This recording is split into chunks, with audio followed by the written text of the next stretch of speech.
Hey guys, it's me, welcome back to my channel. Today I am here with, first of all, a new background. I don't know if you can tell, but I've spent a lot more time on Pinterest than on reading. So this is the month where I change this because I am here with a completely delusional and overly ambitious TBR for the month of April. Never gonna make it, but you know what, I'm going to try. And also it's a very good opportunity for me to tell you about all the books that I'm super excited to read. That's it for the intro. Let's get into the actual video because I'm not gonna waste any more fucking time. So the first book that I'm reading in April is actually a reread. I've already started it. It is The Goldfinch by Toddler. I read this around this time last year. Absolutely loved it. I'm about this far in. This is my bookmark. You don't need to know that. This book follows the story of Theo Decker, who loses his mother in a museum after an explosion, and he steals a painting at this museum and keeps it with him, The Goldfinch by Carol Fabricius. It is a very valuable painting. It is, very old, very famous, and he kind of needs to live with the guilt knowing that he's stolen this, and he needs to navigate life without his mother, who has been his primary caretaker. His dad was an alcoholic, a gambler.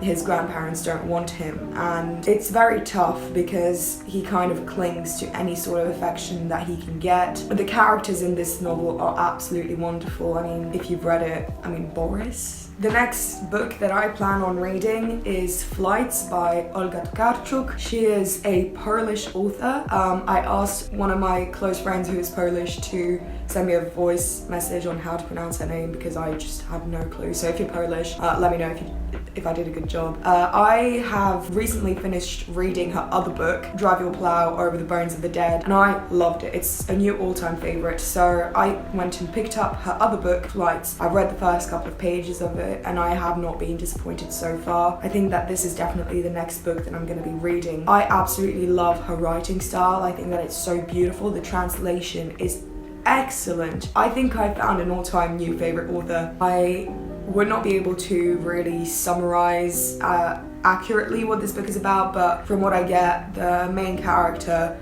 mainly drifts through life by traveling to different countries, and within every country and place that she visits, something happens, and we kind of see it as an outsider because the main character herself is an outsider. Not gonna lie to you, the main reason that I am reading this is for Olga Tokarczuk. Like, her writing style is absolutely wonderful and breathtaking. So this one is the next one that I'm gonna be reading. Next book that I'm gonna try to read, but I'm not making any promises, is a book that so many people have recommended to me that it's actually getting to the point where I can't not read it. And it's If We Were Villains by ML Ryo. I've tried reading this once before and I kind of couldn't get into it, but I am going to try again. This basically follows a very similar premise to The Secret History of an elitist group of students in a very prestigious university who, in this case, study theatre, and murder happens. I would say that I'm excited to read this, but ML Ryo is going to have to prove to me that this is not just cheap knockoff of The Secret History. But yeah, you know what, I'm actually gonna give this a solid try and I will let you guys know what I actually think of it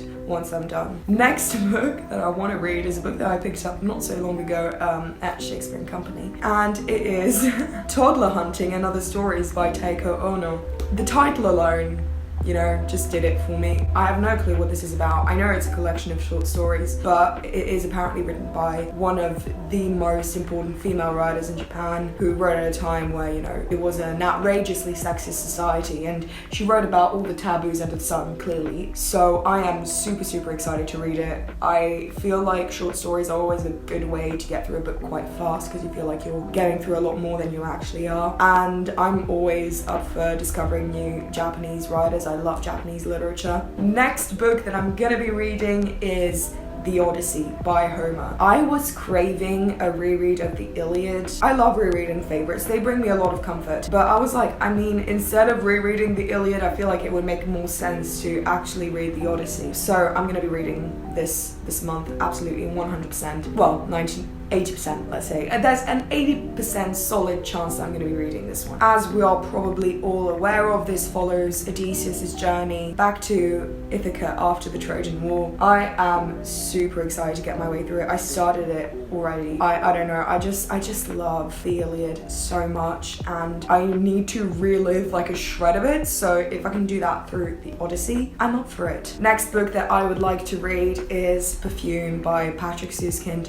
This was actually recommended to me by a cousin of mine who lives in Germany and like is German. I asked her about German literature recommendations and she was like, this one, it's sick, it's metal as fuck. So I picked it up and I'm not gonna lie, it does sound metal as fuck. It is about this man who is obsessed with smell. He has a very acute sense of smell and he ends up murdering people to harvest their smell and make perfume out of it. This is what I think it's about. Obviously I haven't read these books. This is why I always struggle with TBRs, by the way, because I haven't read them, so I can't really give you a solid kind of idea of what they're about, but this is what I've heard of it. That sounds like such an interesting premise to me, and I would really like to get to it this month, and I think it's a very pretty book as well. Look, listen, I know we're not supposed to judge a book by its cover, but like, so beautiful. Next, I am going to make my way through another of the Greek plays. I read Medea last month. It is my favorite Greek play. I read most of them when I was in my first try of a degree. For those of you who aren't aware, I was in this kind of like multi-course where I was doing literature,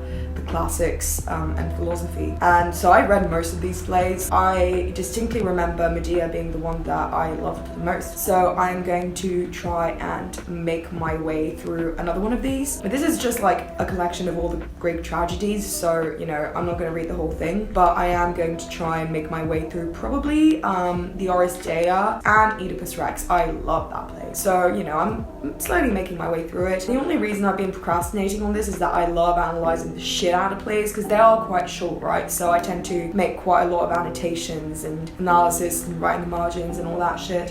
Same with poetry. So I tend to put off plays in poetry because I know it's always going to be very tiring and time consuming. Still enjoyable, but you know, so it's probably going to take me as much time to read like an 80-page play as it's going to take me to read like a normal length novel. And finally, the last book that I'm hoping to read this month is A Loving Faithful Animal by Josephine Rowe. Yes, I'm not gonna lie to you, I'm really gonna struggle trying to tell you what this book is about, but from what I've gathered, it is set in a small town in Australia, and we follow a PTSD-ridden Vietnam veteran as well as a few other characters. I don't know, the blurb of this is really blurry and doesn't tell you much, as is often the case with literary fiction. That's one thing that I find super annoying with like literary fiction, is that, you know, you never know if you're actually gonna like it from the blurb. It's always so vague and it tells you absolutely nothing, so it's always a risk for me to go into new releases and be like, God, I have no idea if I'm even gonna like this. But from what I've gotten from the blurb, it seems like it's actually gonna be quite good. It's actually not that long either, so I feel like I could probably make my way through it this month, question mark, I have no idea. I guess we'll see next month. The pressure is on to read it because my mum wants to read it as well, so I'm gonna try and get it done and then give it to her. So yeah. Alright guys, that is it for all the books that I'm reading this month. That's it. I'm making it sound like I have like 2 books. I'm like, yeah, these 2 books and that's it. No, I have how many? I have 7 books. I think that's doable actually. That's actually more reasonable than I thought. I don't know why in my mind there were more than that. Let me know what you would like to read. I'm always on the hunt for recommendations, so let me know what book you are most excited to read in the month of April. That's such a fucking boring question, but I do like interacting with you guys in the comments. I hope you're doing well. I hope you're having a really good day. Enjoy your week, your weekend, your day, whatever. I don't know when you're watching this, and I will see you guys soon with a new video. Goodbye.